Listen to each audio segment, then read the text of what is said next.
Gas. ఆ గల్లలో ఉన్న మిగిలిన గ్యాస్ వెలికి తీసే క్రమంలో ఆ ఆపరేషన్లో వచ్చిన ఇబ్బంది వల్ల గ్యాస్ లీక్ అవ్వడం జరిగింది. బయటికి ఎగజిమ్మింది. దానివల్ల 5వ తారీఖు 11:30కు మన ప్రాంతంలో సుమారుగా ఇరుసుమండ గ్రామం చుట్టుపక్కలంతా కూడా గ్యాస్ ఒక అంబరల్లా అలాగే ఏర్పడిన పరిస్థితి గమనించాం. ఒక గంట సేపులో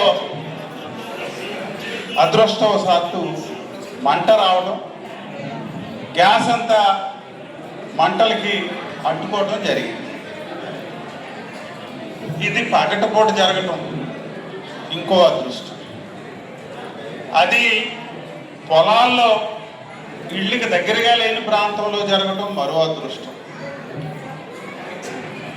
దీనివల్ల సుమారు 12 గంటల ప్రాంతంలో ఇరుసుమండలో కానీ ప్రక్క గ్రామాలైన ఇటు లక్కవరం, చింతలపల్లి, గొబ్బలపాలెం ఈ 4 గ్రామాల్లో ప్రజలు భయకంపితులయ్యారు.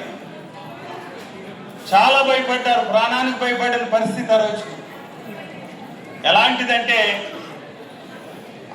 ఆ న్యూస్ ఇన్ఫర్మేషన్ అంతా కూడా ఖచ్చితంగా ఎవరు చెప్పలా. అందరూ కూడా యూత్ వెళ్ళి మోటార్ బైక్స్ వేసుకొని ఇదిగో ఇలాగ గ్యాస్ లీక్ అవుతుంది, ఫైర్ అంటుకునే ప్రమాదం ఉంది అని చెప్పి మనకున్న గతంలో జరిగిన సందర్భాలు మనకు తెలుసు.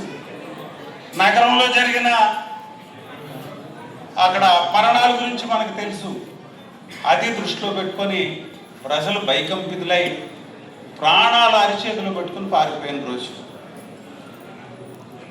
ముసలి వాళ్ళు ఒక రకంగా పారిపోతే, పిల్లలు ఇంకొక రకంగా అయితే, గర్భిణీ స్త్రీలు ఇంకొక రకంగా అయితే, ఇట్లా రకరకాలైన సందర్భాలు నేను విన్నా. ఇది కాస్త కంట్రోల్ అయిన తర్వాత నేను వీళ్ళందరితో మాట్లాడటం జరిగింది. ఆ మాటల్లో ఆ భయంకరమైన పరిస్థితిని ప్రతి ఒక్కళ్ళు కూడా ఒక్కొక్క రకంగా నాకు వివరించడం జరిగింది. ఇవన్నీ కూడా దృష్టిలో పెట్టుకున్నాం. దీనిపై ఓఎన్జీసీ వారు కానీ, ఆ డీప్ ఇండస్ట్రీస్ లిమిటెడ్ వారు కానీ రాత్రి పగలనకుండా పనిచేశారు. ఇది వాస్తవం, మనం మెచ్చుకోవాల్సిందే. 6 రోజుల్లో ఎంటైర్ ఆపరేషన్ని అక్కడ ఖచ్చితంగా వాళ్ళు చేసి రాత్రి పగలనకుండా మొత్తం ఉన్న ఫ్లేమ్స్ అన్నిటిని కూడా కంట్రోల్ చేశారు. 5వ తారీఖు పరిస్థితి చూసినట్టయితే సుమారు 200 డిగ్రీల టెంపరేచర్, విపరీతమైన శబ్దం, సుమారుగా 30 మీటర్ల దూరం మంటలు ఎగజిమ్మాయి. అలాంటి పరిస్థితి నుంచి 6 రోజుల టైంలో కంప్లీట్గా కంట్రోల్లోకి తీసుకురావడం, నిన్న ఆల్మోస్ట్ కంప్లీట్ చేసేసేయటం, మనకి ఈరోజు కంప్లీట్ అయినట్టుగా ఒక సర్టిఫికెట్ ఇచ్చి దీనివల్ల ఎలాంటి ఇబ్బంది లేదనే పరిస్థితి మనకి రిపోర్టు వారు ఇవ్వడం జరిగింది. ఓఎన్జీసీ వారు ఈ రిపోర్ట్ నాకు కలెక్టర్ గారు నేనుండగా వారు ఆ రిపోర్ట్ మనకి అందజేశారు. దీన్ని శాశ్వత ప్రాతిపదిన మూసివేయడం జరిగింది. ఇంక ఇది ఎప్పుడు కూడా ఆపరేట్ చేయడానికి అవకాశం లేదు. ఎందుకంటే 2 కిలోమీటర్ల 700 మీటర్లకు వెళ్ళారు. అంటే 2.7 కిలోమీటర్స్ డెప్త్ వరకు వెళ్ళింది. అది అంతవరకు కూడా ఈ మట్టితో క్లోజ్ చేసేసి గట్టిగా దాన్ని కంప్లీట్గా సీల్ చేసేసిన పరిస్థితి. కాబట్టి దీని గురించి మనం ఎలాంటి భయమో అక్కర్లేదు. వారు సైట్ని ఏరియల్ వ్యూ చూసారే. అక్కడ మండపేటలో అటు ఎంపీ గారిని, కలెక్టర్ గారిని, నన్ను పిలిచి ఒక మీటింగ్ సమీక్షించారు. మన పరిస్థితి ఎలా ఉందని, ఇరుసుమండలో ఏం జరిగింది, ఎలా జరిగింది. ఆ రోజున ఓఎన్జీసీ ఈడీ గారు కూడా మాతో పాటు ఉన్నారు. వారిని ఖచ్చితంగా నిలదీశాడు ఆయన. అసలు ఎలా జరిగింది, ఇది జరగడానికి గల కారణాలు ఏమిటి, అలాగే బాధ్యులైన వాళ్ళ మీద చర్యలు తీసుకున్నారా లేదా, ఆ విషయాన్ని అయినా ఖచ్చితంగా వారు అసహనంగా మాట్లాడటం జరిగింది ఆ రోజు. అలాగే 26వ తారీఖున మళ్ళీ మీటింగ్ పెట్టాడు ఆయన. ఆ మీటింగ్ లోపల మీరు బాధ్యులైన వారిని ఎవరినో కూడా నాకు వాళ్ళు మేము చర్యలు తీసుకున్నారా లేదా, ఎలాంటి చర్యలు తీసుకున్నారని చెప్పాలని అడిగింది.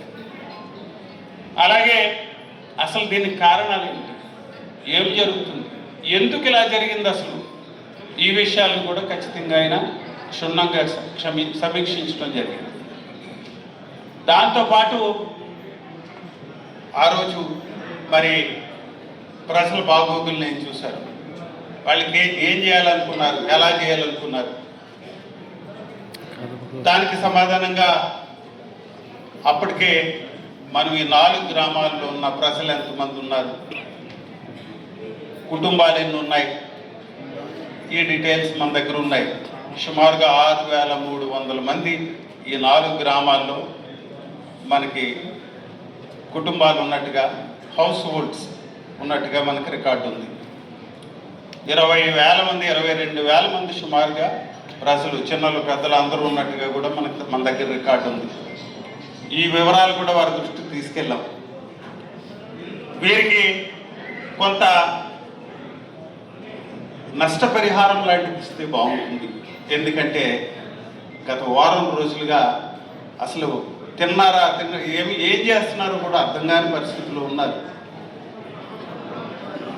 ఆ రోజునైతే మేబీ 2 రోజులైతే కాస్త మనం కొన్ని సెంటర్లు రిలీఫ్ సెంటర్ లాగా రన్ చేసాం, భోజనాలు పెట్టడం వరకు.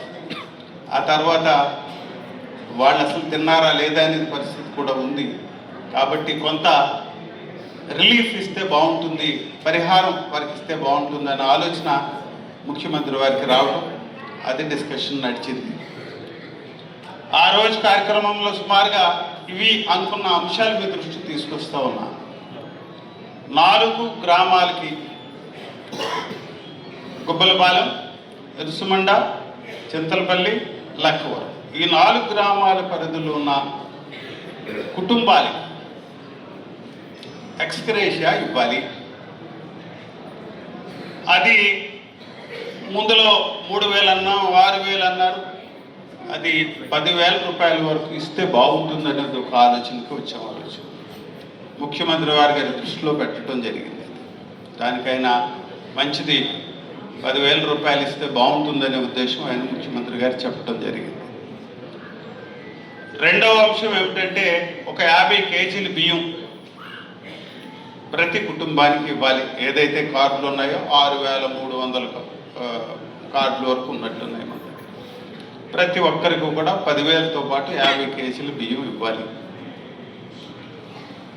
తర్వాత వీరందరికీ కూడా ఇప్పుడు మరి వచ్చింది గ్యాస్ ఎలాగా ఇన్హేల్ చేశారో, ఏం జరిగిందో, ఎలాంటి జరిగిందో మనకి ఈ వివరాలు మనకి ఇంకా తెలియదు. కొన్ని రోజులకు కానీ దాని నష్టం ఏమైనా ఉందో కూడా మనకు తెలియదు. కాబట్టి దాన్ని దృష్టిలో పెట్టుకొని ఒక మెడికల్ ఇన్సూరెన్స్ చేస్తే బాగుంటుందని ఒక ఆలోచన వచ్చింది. ఒక 2 సంవత్సరాల పాటు ఒక మెడికల్ ఇన్సూరెన్స్ చేసి ప్రతి ఫ్యామిలీ కవరేజ్ ఉండి ఒక 5 లక్షల కవరేజ్కి ప్రతి ఫ్యామిలీకి ఈ 4 గ్రామాల పరిధిలో, గ్రామాలు అని ఎందుకంటున్నానంటే మనం ముందులో ఏమనుకున్నా అన్నారంటే ఒక 100 మీటర్ అయితే 1 కిలోమీటర్ రేడియస్ ఈ వృత్తాకారంలో గీసి వారికే చేయాలని. ఇది బేసిక్గా ఏమిటంటే ఏదో యాక్సిడెంట్ ఏదో జరిగింది కాదు ఇక్కడ, ఇది ఎమోషనల్ కనెక్ట్. ఇది ప్రజలు భయపడి పారిపోయినాయి. కాబట్టి గ్రామాన్ని ఒక యూనిట్గా తీసుకొని చేయటం మంచిదని ఒక ఆలోచనకు రావడం జరిగింది. అందుకే పూర్తి గ్రామాలుగా తీసుకోండి, మళ్ళీ కొంతమందిని తీసుకొని ఈ లైన్లో ఉన్న వాళ్ళకి ఇద్దాం, మిగిలిన వాళ్ళకి వద్దు, ఇలాంటి ఆలోచన అనేది వద్దు అని చెప్పమ్మా. సో ఈ మెడికల్ ఇన్సూరెన్స్ వల్ల ప్రతి ఒక్కరు కూడా ఉపయోగకరంగా ఉంటుంది. 2 సంవత్సరాల వరకు కవరేజ్ ఉంటుంది. దీని విషయంలో మనం ఇప్పుడు తప్పనిసరిగా ఆ కంపెనీలు ఎలా చేస్తారు, ఏమిటి, దీని మీదన్నీ కూడా క్షుణ్ణంగా అధ్యయనం చేయాల్సి వస్తుంది.